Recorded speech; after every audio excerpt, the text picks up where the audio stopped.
अरे बड़ी बहू कहाँ मर गई?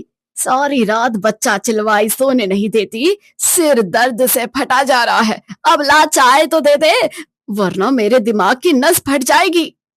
सास की आवाज बहू सुमन के कानों तक गई। सुमन की कमर में दर्द था, जिसने उसे सोने नहीं दिया। उसके दो छोटे छोटे बच्चे थे, 3 साल का सोनू और 8 महीने की पीहू। पीहू को बुखार था और वो पूरी रात सुमन की छाती से लगकर रोई थी। वो बस अभी सोई ही थी कि दादी की तेज आवाज से वो जग गई। उफ, सिर फटा जा रहा है। मुन्ना चुप हो जा बेटा, मम्मी अभी चाय चढ़ाकर तुझे गोद में लेगी। सुमन ने उसे फिर से थपकिया देकर सुलाया और खुद उठने ही वाली थी कि तभी उसकी सास कमरे में ही आदम की। ओ सुमन, मर गई क्या? 5:30 बज गए हैं, अभी तक तुलसी में जल नहीं चढ़ा, न चाय मिली, और तेरे ससुर जी की काली चाय कहाँ है? क्या जमाना आ गया है। हमारे टाइम पे तो सास के उठने से पहले घर चकाचक मिलता था। ये मैडम तो अभी तक सोई हुई है। माँ जी बस 5 मिनट, पीहू को तेज बुखार है। उसे गोदी से उतारते ही वो चिल्लाने लगती है। क्या पिंकी जरा चाय का पानी चढ़ा देंगी? इतना सुनते ही पास आंगन में खड़ी पिंकी तुनक कर बोली, ओहो भाभी, मेरा कॉलेज है आज, मैं आपकी नौकरानी नहीं हूँ। बच्चे आपने पैदा किए हैं तो आफत भी आप ही झेलिए, और चाय तो आप ही बनाएंगी। मम्मी देख लो भाभी को, सुबह सुबह हुक्म चला रही है। नहीं पिंकी, ऐसा कुछ नहीं है, वो मैं बस जा रही हूँ चाय बनाने। सुमन अपनी बात कहे बिना किचन में जाकर चाय बनाने लगी कि तभी चप्पलों की चट चट आवाज करती कावेरी हाथ में मोबाइल लेकर आती है। गुड मॉर्निंग मम्मी जी। अरे भाभी, आप अभी तक चाय ही बना रही हो? इतना टाइम हो गया है, और ये पीहू इतना क्यों चिल्ला रही थी? कान फट गए मेरे। क्या करूँ कावेरी, पीहू बीमार है इसलिए रात भर सोई नहीं।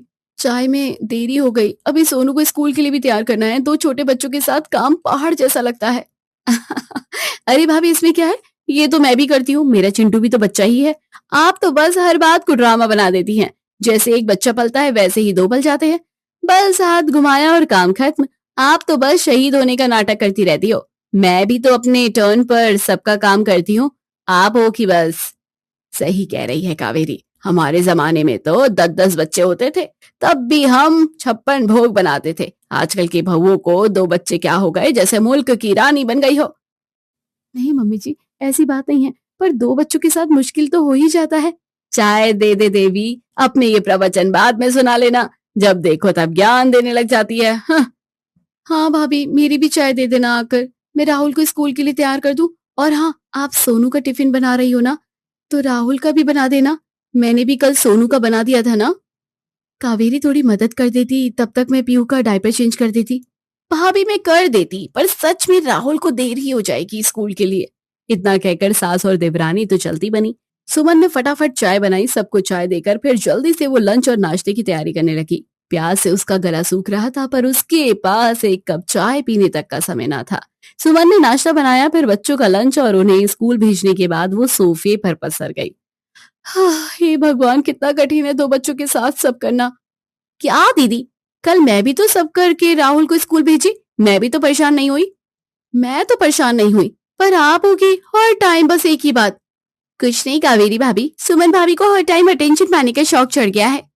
सुमन पिंकी और कावेरी की बात का जवाब देती कि तभी सास वहां आ गई और उसने दोनों बहुओं से कहा, सुमन के राशन के सामान की लिस्ट है, शाम को किराना से ले आना।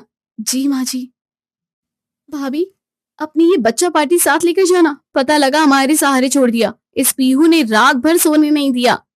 पर माँ जी, 2 बच्चों के साथ सामान कैसे लेते बनेगा? अरे भाभी बस करिए, बच्चे हैं, सो जाएंगे गाड़ी में। बाहू, तुम हर बात में अपनी ये नौटंकी शुरू ना किया करो। हमारे टाइम में तो औरतें खेतों में काम करती थी और साथ में 2 बच्चे भी रखती थी। तुम्हें तो कार से लद के जाना है और लद के आना है। सास, ननद और देवरानी की बातों से सुमन चुप हो गई, और फिर शाम को वो अपने दोनों बच्चों के साथ बाजार पहुंच गई। बाजार में भीड़ और शोर दोनों था। तभी सुमन के बेटे ने जिद कर दी, मम्मी मुझे ये चॉकलेट आइसक्रीम चाहिए। बेटा, नुकसान करेगी, पीहू को भी वैसे ही फीवर आ रहा है। नहीं मम्मी, मुझे चाहिए तो चाहिए। इतना कहकर सोनू कुछ दूर भाग गया। वो खो ना जाए इसलिए सुमन तुरंत उसके पीछे भागी। सुमन की गोद में पीहू थी, जिससे वो परेशान हो रही थी। बड़ी मुश्किल से उसने सोनू को पकड़ा और मनाया, तभी पीहू ने पॉटी कर दी। ओ नो, ये पीहू ने तो पॉटी कर दी। कावेरी, फिर सुमन वापस कार के पास गई और उसने पीहू को साफ कर कपड़े चेंज किए और फिर वापस आई। ये बच्चे भी ना, इनके चक्कर में आधा घंटा बर्बाद हो गया। ऊपर से सोनू अब भी जिद कर रहा है। जैसे जैसे सुमन ने सब सामान खरीदा और गाड़ी में रखवा कर घर वापस आई, उसने देखा कावेरी मस्त सोफे पर बैठकर रील बना रही थी। क्या कावेरी, बैठकर रील बना रही हो तुम? सामान तो ला सकती थी ना कम से कम। मैं कितना परेशान हुई बच्चों के साथ। सोनू ने जिद करती बाजार में भागने लगा।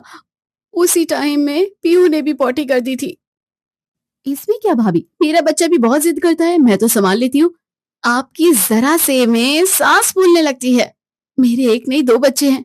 तो क्या हो गया, डबल मेहनत नहीं होती, बस थोड़ा सा एडजस्ट करना होता है। पर पीहू अभी छोटी है, तुम्हें इसे रख लेना चाहिए था। अरे तो इसमें क्या, राहुल भी छोटा है। देखिए मैं कितनी आसानी से सब मैनेज कर लेती हूँ। आप है कि बस रोती ही रहती है, और आप क्या चाहती है कि मैं ही घर के काम करूं और बाहर के भी। आप बस ऑर्डर दो। ऐसा कुछ नहीं है, कल मैंने भी सारा काम किया था। वो तो सब जानते हैं कि कौन क्या करता है। इतना कहकर कावेरी अपने कमरे में चली गई। ये भी ना, मैं थोड़ा आराम कर लेती हूँ, पीहू भी सो गई है, फिर रात के खाने की तैयारी कर लूंगी। इतना कहकर सुमन कमरे में जाकर लेट गई और उसने अपनी आंखें बंद कर ली कि तुरंत पीहू उठ गई और जोर जोर से रोने लगी। सुमन तुरंत उठ गई और पीहू को सास के पास ले गई। अम्मा जी, पीहू को थोड़ी देर रख लीजिए, मैं बहुत थक गई हूँ, थोड़ा रेस्ट कर लूं, अभी खाना भी बनाना है। अरे तो पीहू को वही किचन में लेटा के खाना बना लेना। आकाश और माधव को किचन में मैं लेटा के सब काम कर लेती थी। तुम भी कुछ सीखो। मैं जा रही हूँ पूजा करने मंदिर। इसने कुछ पॉटी वगैरह कर दी मेरे ऊपर तो नहाना पड़ जाएगा। इतना कहकर सास रंजना देवी वहां से गायब हो गई। फिर क्या, सुमन ने बड़ी मुश्किल से पीहू को संभालते हुए रात का खाना बनाया। धीरे धीरे दिन बीतने लगे। सुमन को लगता था पीहू थोड़ी बड़ी हो जाएगी तो उसका काम कम हो जाएगा, पर ये उसकी सबसे बड़ी गलतफहमी थी। एक दिन ससुर जी ने ऐसी खबर दी जिससे पूरे घर में खुशियों का माहौल हो गया। अरे सुनती हो भाग्यवान? क्या जी, सुन रही हूँ। क्यों गला फाड़ कर चिल्ला रहे हो? अरे खुशखबरी है, वो मेहता जी का फोन आया था, उन्हें हमारी पिंकी पसंद आ गई है। और तो और उन्होंने तो अगले महीने शादी की डेट भी निकलवा दी। क्या आप सच कह रहे हैं जी? हाँ सच। अब तो हमारी पिंकी राज करेगी बैठे बैठे। पूरे घर में खुशी का माहौल था और कुछ दिन बाद शादी की तारीख भी पास आ गई। घर का आंगन शादी की तैयारियों से गूंज रहा था। गेंदे के फूलों की महक थी, चारों तरफ रंगीन लाइटें जगमगा रही थी। पिंकी की शादी में अब बस 2 ही दिन बचे थे। घर मेहमानों से खचाखच भरा था। चाचा चाची, बुआ फूफा और दूर के रिश्तेदार, हर तरफ हंसी ठहाके थे। लेकिन इस शोर के बीच रसोई से आती बर्तनों की आवाजें और एक बच्चे के रोने की आवाज किसी को सुनाई नहीं दे रही थी। सुमन का चेहरा पसीने से तरबतर था। एक चूल्हे पर चाय का बड़ा पतीला चढ़ा था, दूसरे पर मेहमानों के लिए सब्जी पक रही थी कि तभी उसका 3 साल का बेटा सोनू उल्टियां करने लगता है। सोनू बेटा, क्या हुआ? कावेरी, ओ कावेरी, जरा देखना, सोनू को बहुत तेज बुखार है और इसे उल्टियां भी हो रही है। भाभी प्लीज चिल्लाइए मत, मैं अपनी आंखों का मेकअप कर रही हूँ। हाथ हिल गया तो सारा लुक खराब हो जाएगा। और सोनू को क्या है? बच्चे तो बीमार होते रहते हैं, ठंडी पट्टी करके सुला दो। पर वो परेशान है, मैं काम कर रही हूँ। भाभी, सुबह 50 लोगों का नाश्ता के लिए बनाया मैंने। बच्चा मेरा भी है, हर टाइम एक ही बात ना कहा करिए। कावेरी का ताना खत्म नहीं हुआ था कि तभी पिंकी वहां आ गई। भाभी, मेरा लहंगा प्रेस होकर अभी तक अलमारी में क्यों नहीं टंगा?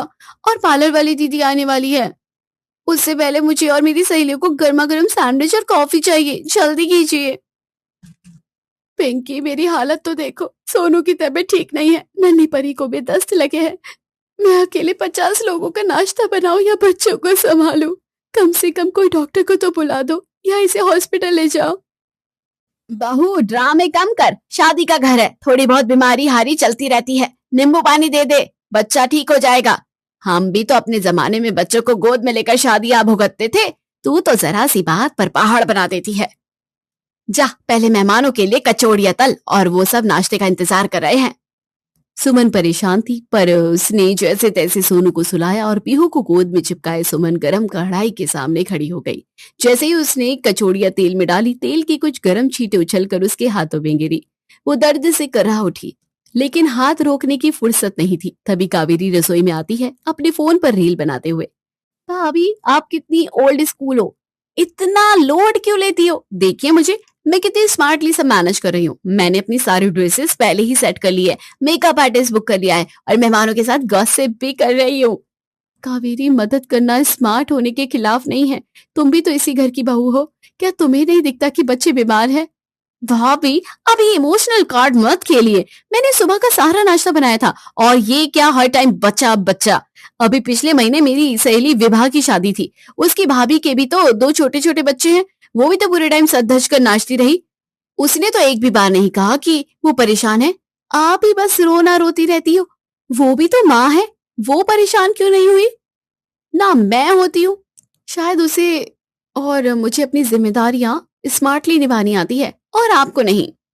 कावेरी, विभा की भाभी के पास उसके मायके वाले थे मदद के लिए और वहां कैटरिंग वाले नाश्ता बना रहे थे। यहाँ तो सारा बोझ मेरे अकेले कंधों पर है। आपके अकेले नहीं, मेरे भी। पर आपके बस बहाने, बस बहाने। खैर, मुझे जाना है। सुनिए, कचौड़ियों में नमक थोड़ा सा कम रखिएगा, मेरी डाइट खराब हो जाएगी। धीरे धीरे शादी की रात आ गई। पूरा घर रोशनी से नहाया हुआ था। संगीत की धुन पर सब नाच रहे थे। सुमन थकी थी। वो ना तो दिन में सो पाती न रात, लेकिन उसे बैठने का एक भी पल नसीब नहीं हुआ। उसे आदेश दिया गया कि फेरों के समय तक वो गर्मा गर्म चाय और स्नैक्स का इंतजाम देखती रहे। सुमन ने देखा कि कावेरी भारी सिल्क की साड़ी पहने हाथ में जूस का ग्लास लिए मेहमानों के बीच हंसी मजाक कर रही है। अरे कावेरी बेटा, तुम तो थक गई होगी बेटा, सारा इंतजाम देखते देखते। क्या करे आंटी जी, घर की बड़ी बहू होने के नाते। भाभी तो बस किचन तक सीमित रह जाती है। बाहर का सारा मैनेजमेंट, मेहमानों का स्वागत और अरेंजमेंट तो मुझे ही स्मार्टली हैंडल करना पड़ता है। बहुत मेहनत लगती है सबको खुश रखने में। सुमन ये सब सुन रही थी। उसकी गोद में उसका रोता बेटा था और हाथ में भारी पतीला। उसने जल्दी से पतीला रखा और बेटी को सुलाकर काम में लग गई। शादी के बाद अगले दिन विदाई हुई। सब रो रहे थे। कावेरी भी कैमरे के सामने अपने आंसू पोंछने का नाटक कर रही थी ताकि विदाई रील अच्छी बने। लेकिन सुमन के पास रोने का भी समय नहीं था। उसे मेहमानों के झूठे बर्तन और बिखरे हुए घर को समेटना जो था। कावेरी सही कहती है, शायद मैं स्मार्ट नहीं हूँ क्योंकि मेरी स्मार्टनेस मुझे अपनों का दर्द अनदेखा करना नहीं सिखाती। सूरज की पहली किरण के साथ शादी संपन्न हुई। सब थक कर सो गए, लेकिन सुमन अब भी रसोई में थी और बचे सारे काम निपटा रही थी। धीरे धीरे कुछ महीने बीत गए। पिंकी अपने ससुराल चली गई। अब कावेरी की गोद में भी दूसरा बच्चा आ गया। उसका बड़ा बेटा अब 4 साल का था और छोटा मुन्ना अभी सिर्फ 5 महीने का। सुमन के बच्चे अब स्कूल जाने लगे थे, लेकिन कावेरी के लिए असली सर्कस अब शुरू हुआ था। घर में कोहराम मचा हुआ था। कावेरी अलग चिल्ला रही थी, राहुल अलग चिल्ला रहा था और उसका मुन्ना अलग चिल्ला रहा था। मम्मी, चॉकलेट चॉकलेट प्लीज एक दे दो ना। नो, अभी तो खाई थी, परेशान मत कर, टिफिन बनाना है, देर हो रही है। और छोटा मुन्ना जोर जोर से रो रहा था। चुप चुप हो जाओ दोनों। माँ जी, जरा मुन्ना को पकड़िए ना, मैं राहुल का टिफिन बना दूं। अरे बहू, मेरे घुटनों में दर्द है, तू ही संभाल ले इसे तो। माँ जी, मुन्ना चुप नहीं हो रहा है और राहुल ने पूरी दाल फर्श पर गिरा दी है। रसोई में तड़का चल गया है, मैं क्या करूं? तो मैं क्या करूं? पैदा की हो तो संभालो। मेरे टाइम तो मैं घर का बाहर का दोनों जगह का काम करती थी और बच्चे भी पालती थी। मेरी तो मदद करने के लिए भी तेरी जैसी जेठानी नहीं थी। और हाँ सुन, शाम को जरा मेरे साथ बाजार चलना, घर की जरूरत का सामान लाना है। पिंकी के घर कपड़े भेजने हैं। मम्मी, आप देख रही हो ना बच्चे कितना परेशान कर रहे हैं। आप सुमन भाभी को अपने साथ ले जाओ। अरे मैं तो उसको ले जाऊं, पर पिंकी को तेरी पसंद के ही कपड़े पसंद आएंगे। रंजना देवी जिद करके कावेरी को बाजार ले गई। कावेरी के एक हाथ में छोटा मुन्ना है और दूसरे हाथ में वो राहुल को खींच रही है। राहुल, वहां मत जा। अरे मम्मी, मुन्ना ने मेरी साड़ी पर उल्टी कर दी। उल्टी कर दी है तो जा गाड़ी से पानी निकाल कर साफ कर, चिल्ला क्यों रही है? कावेरी ने जल्दी से पानी निकाला और बच्चे को साफ किया। उसने सांस ली ही थी कि तभी राहुल ने सारी कोल्ड ड्रिंक अपने कपड़ों पर गिरा ली। हे भगवान, मुझे एक काम से फुर्सत नहीं मिलती कि तुम लोग दूसरा काम इकट्ठा कर देते हो। अब कावेरी फिर से कार के पास गई। उसने राहुल के कपड़े बदलवाए। अरे, अब ये मम्मी जी कहाँ चली गई? सास को ना देखकर कावेरी परेशान होने लगी। भरी बाजार में उन्हें ढूंढते हुए कावेरी पसीने से तरबतर हो गई और दो बच्चों ने उसकी हालत और खराब कर दी थी। जैसे तैसे उसे उसकी सास रंजना देवी एक दुकान पर दिखी। वो उनके पास हांफते हुए पहुंची और फिर सामान खरीद कर वो घर वापस आई। घर आते आते शाम हो गई थी और बच्चे भी अब रो रहे थे। क्या हुआ कावेरी, बहुत परेशान लग रही हो? लाओ, मुन्ने को मुझे दे दो। भाभी ये बच्चे हैं ये शैतान, एक को पकड़ती हूँ तो दूसरा दूसरी तरफ भागता है, मैं तो पागल हो जाऊंगी। अरे इसमें क्या है कावेरी, ये तो तुम भी कर सकती हो, याद है तुमने कहा था 2 ही तो बच्चे हैं, साइड में बिठा दो, अब बिठाओ ना साइड में। सुमन की बात सुनकर कावेरी को अपनी बातें याद आने लगी और वो शर्मिंदा होती है, पर उससे कुछ बोला न गया। रात के 3 बजे थे, कावेरी जमीन पर बैठकर रो रही थी। उसकी कमर में इतना दर्द है कि वो सीधी खड़ी नहीं हो पा रही है। पूरा घर सो रहा है पर उसके बच्चे उसे सोने नहीं दे रहे। तभी सुमन पानी के लिए किचन में जाती है तो हॉल में उसकी नजर कावेरी पर गई। वो कावेरी का दर्द समझ गई। उसने जल्दी से हल्दी वाला दूध गर्म किया और कावेरी के पास गई। कावेरी, ये लो पी लो ये दूध, दर्द में आराम मिलेगा। भाभी मुझे माफ कर दो, मैं कितनी बड़ी मूर्ख थी। जब आप बीमार बच्चों के साथ पूरी रसोई संभालती थी तो मैं आपका मजाक उड़ाती थी। मुझे लगता था आप जानबूझकर थकी होने का नाटक करती हो, पर आज आज जब मेरे 2 बच्चे एक साथ रोते हैं तो मेरा जी करता है कि मैं इस घर को छोड़कर भाग जाऊं। तो अब आ गया ना स्वाद, भाभी प्लीज माफ कर दो। सुमन का दिल पसीज गया। वो कावेरी के पास बैठ गई।